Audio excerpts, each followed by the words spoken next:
کسی آسانی کے بعد معراج نہیں ہوا۔ یہ جو جسے کہتے ہیں ہم لوگ کہ فلاں آدمی فلاں کام کی معراج تک پہنچا، وہ بعد از محنت ہے۔ جس نے محنت کرنی ہے وہ لا ریب جس کام کے لیے شروع ہوا ہے وہ اس کی معراج تک پہنچے گا۔ جب وہ اس کی معراج سے دو چار ہوگا تو اسے اس کام کا انگلش طور کے لحاظ سے آرکوپیڈیا کہا جائے گا، تو پھر اگر میں کہوں تو وہ اس کام کا حرف آخر ہوگا۔ تو ظاہر بات ہے ہم نکلے ہوئے ہیں ایسے سفر پہ جو سفر اسلام کے داعیے اخروی جن کی زبان اطہر فرما رہی ہے انا ختم المرسلین لا نبی بعدی، میں نبیوں کا اختتام کر رہا ہوں، مجھ پہ اللہ پاک نبیوں کا اختتام فرمانے والے ہیں، اس کے بعد کوئی نبی نہیں آئے گا۔ اگر میرے جیسے اور عشاقہ نے اولین جناب صدیق اکبر کی ذات اقدس یا خلافت راشدہ میں سے کچھ سوال کریں کہ یا رسول اللہ یہ کیا بات ہے کہ آپ لوگوں نے یہ اعلان کیا، اما بعد اس کے بعد کیا ہوگا، تو حضور فرماتے ہیں اے امت جو بنی اسرائیل کے نبی کرتے رہے ہیں، میں انتہائی مختصر اور عجز بلحوظ خاطر رکھتے ہوئے عرض کرتا ہوں، تو امت کی طرف اشارہ ہے کہ یہ تمہارے ذمہ ہوگا۔ ظاہر بات ہے جو میرے اور آپ کے ذمہ ہے، اگر ہم کریں گے تو اللہ من یطع الرسول فقد اطاع اللہ، جس نے میرے آقا کا حکم مانا اسی نے خدا کا مانا۔ جس نے حضور آقا نامدار کی یہ حکم نہیں ہے بلکہ میں یہ کہوں گا ایک نوید ہے، نوید بخشش سے کہا جاتا ہے۔ ہمیں اشارہ کیا گیا کہ اگر اس راستے پہ چلو گے تو وہ ملے گا جہاں پہ یہ رستہ اختتام ہوگا، وہ منزل تمہاری منزل ہوگی۔ میں یہ کہتا ہوں اس شاکن خاص الخاص کی منزل جنت ہرگز نہیں ہے۔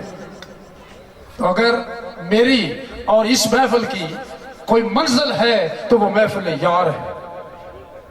کاش میدان محشر میں ہم آقا نامدار کے دست رحمت کے سائے تلے ہوں گے تو پھر بنی اسرائیل کے انبیاء بھی پریشان و حیران پھریں گے، وہ بھی داعی اخروی کی غلاموں کی تلاش میں نکلے ہوئے ہوں گے۔ تو یاد رکھنا اگر کوئی عیسائی بہت نیک ہوگا، نیکیاں کرتا رہا ہوگا، ساری زندگی پارسائی کا اہل ہوگا، تو جب غلام مصطفی کے سامنے پیش ہو کے وہ مصدقہ گواہی نہیں لے گا، اس وقت تک وہ اہل جنت نہیں ہو سکتا۔ اگر حضرت عیسیٰ علیہ السلام بھی اپنے کسی غلام کو لے کے دربار الہی میں پیش ہوں اور معروض ہوں کہ یا اللہ یہ میرا ایک غلام ہے جو محمدی غلاموں کے بیچ میں رہا کرتا تھا، کبھی اس نے کوئی غلطی نہیں کی، اگر آپ چاہتے ہیں تو غلام مصطفی سے اسے مصدقہ سمجھ لیں، اعلان کر کے پوچھ لیں، شہادتیں لے لیں۔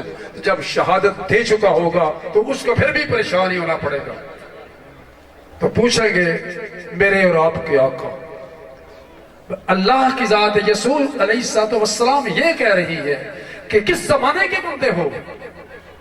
یسوع علیہ السلام لا ریب کہیں گے کہ یہ نبی آخر الزمان کے زمانے کی بندے کی بات کر رہا ہے جس کی شہادت امت کی شہادت تکمیل کو پہنچتی ہے بعد از انبیاء بنی اسرائیل۔ تو پھر لاجزال کی طاقت ایک اور جواب دے گی۔ اگر یہ بات تھی تو کیا آپ کی کتاب میں من بعد اسمہ احمد نہیں لکھا ہوا؟ لکھا ہوا ہے۔ تو پھر ظاہر بات تھی اگر یہ پارسا ہوتا تو میرے محبوب کی امت میں نہ آج ہوتا، یہ شرمندگی نہ ہوتی اس سے۔ ظاہر بات ہے پھر بھی خدا رحیم و کریم ہے ازل سے ابد تک۔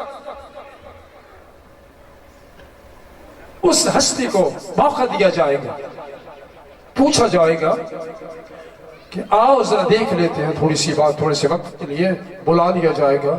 تو میرے اور آپ کے رینک کا بندہ، میرے اور آپ کی ساتھ کا بندہ، میرے اور آپ کے مذہب کا بندہ، میرے اور آپ کی مجلس کا بندہ، اس دین کا بندہ کہے گا یا الہ یہ میرا پڑوسی تھا، واقعی یہ آدمی شریف النفس تھا۔ تو ظاہر بات ہے اللہ تعالیٰ فرمائے گا کام تو اس نے غلط کیا ہے، کام تو اس نے غلط کیا ہے، لو میرے محبوب علیہ الصلوۃ والسلام صلی اللہ علیہ وآلہ وسلم کے امتی کی شہادت پہ میں اس لیے یہ بات کرنا چاہتا ہوں کہ آنے والے بھی لوگ سمجھ جائیں کہ وہ بھی وقت ہوگا جب کوئی فرسان حال نہ ہوگا تو ایک محمدی غلام کی چھوٹی سی شہادت سے ایک بنی اسرائیل کا عیسائی بخش دیا جائے گا۔ تو میں اور آپ نہتے نہیں ہیں، میں اور آپ نہتے نہیں ہیں، ہرگز ہمارا کوئی حامی ناصر ہے۔ اما بعد ہم سے علاوہ کوئی دنیا میں اب اس محفل کے علاوہ، اس مذہب کے علاوہ، اس قوم کے علاوہ، اس امت کے علاوہ کوئی دوسرا شافی نہیں ہے، نہ کسی کی بات قبولیت کا پہنچے گی۔ میں کہتا ہوں اگر ہو سکتا ہے شاید بنی اسرائیل کی انبیاء بھی آ جائیں تو پھر بھی اللہ کی ذات قدرت رکھتے ہوئے بھی کبھی اپنے حبیب علیہ الصلوۃ والسلام کی امت سے کوئی نئی امت پیدا نہ کر پائے گی، نہ ہو سکتا ہے، نہ ہوا ہے نہ ہوگا۔ ظاہر بات ہے میں اور آپ وہ بندے ہیں، یہ جو ہم بیٹھ رہے ہیں وہ یہ ہیں جن میں سے مقام اخروی پر حجت تکملہ کی صورت میں جناب امام پاک مہدی علیہ الصلوۃ والسلام کا ظہور ہوگا۔ اسی امت میں سے وہ شخص ہوگا جس کو اللہ کی ذات یکتسب الآخر تکمیل اخروی کے لیے میں یہ کہنے والا ہوں، محشر برپا کرنے کے لیے کسی امت غلام محمد عربی میں سے کوئی چنا جائے گا، اسے کہا جائے گا تیرے تصرف میں ہیں یہ جتنے ملائکہ ہیں جو کارگر ہیں، 2 ہیں 4 ہیں یا 6 ہیں جو کائنات کو ڈیل کر رہے ہیں، کہہ دو اسرافیل کو کہ وہ آخری آوازہ دے دے۔ تو یاد رکھنا غلام مصطفی کے علاوہ کسی کو نہ اجازت ہے نہ کوئی ثبوت کہیں سے ملتا ہے، اگر ہوگا تو میرے اور آپ میں سے کوئی ہوگا۔ تو پھر میں سمجھ میں آنا چاہیے کہ یہ امت کون سی امت ہے۔ ان امتوں کے مقابلے میں جو ایک جرم کر کے ایک امت غرق کروا لیتے تھے، یہاں ایک بندے میں سارے جرم ہے، لیکن خدا نے وہ تلوار، کیا تلوار ہے اسے میں کیا کہوں، تشدد، خدا تشدد نہیں کرتا، بلکہ کوئی اور بات ہے، وہ الفاظ جو میرا ذہن مان نہیں رہا کہ میں اللہ کے ساتھ منسوب کروں۔